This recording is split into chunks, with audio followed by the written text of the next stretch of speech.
কোথায় চান্স পেলাম? এই জিএসটি তে কততম? 3235তম। ফার্স্ট টাইম ছিল না সেকেন্ড টাইম? Second time.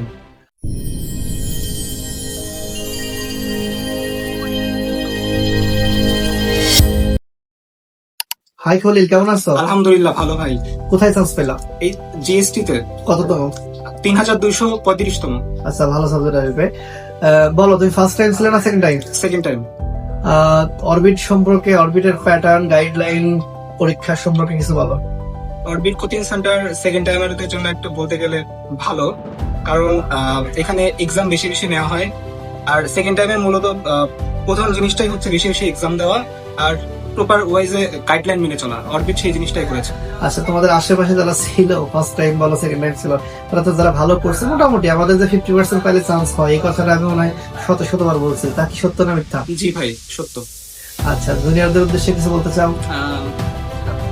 প্রথমত হচ্ছে ডেডিকেশন ধরে রাখতে হবে, ধৈর্য হারানো যাবে না, আর প্রচুর পরিমাণে প্র্যাকটিস করতে হবে, প্রচুর এক্সাম দিতে হবে। ধন্যবাদ। আচ্ছা, তোমার থেকে অনেক ভালো স্টুডেন্ট তো চান্স পায় নাই, তা এদের কি কারণে হতে পারে, আইডিয়া বলো তো। একটু প্রপার ওয়েজে তারা ডেডিকেশন ধরে রাখতে পারেনি এবং এক্সাম কম দিয়েছিল। আচ্ছা, ফার্স্ট টাইমে কোনো কারণে যদি চান্স মিস হয়, সে কি আবার ট্রাই করলে হবে না? জি, ইনশাল্লাহ। আচ্ছা, আমাকে বলো তো, চান্স পাওয়ার জন্য কি রাজশাহী, ঢাকা যাওয়া দরকার আছে?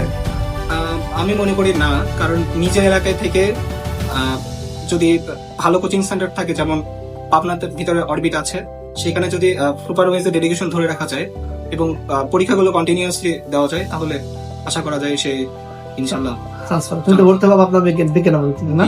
আচ্ছা, তোমার ভালো সাবজেক্ট আসবে, তোমার সামনের ভবিষ্যতের জন্য উজ্জ্বল কামনা করি। টেক কেয়ার, আল্লাহ হাফেজ, জি, বাই। দোয়া করবে ইনশাল্লাহ।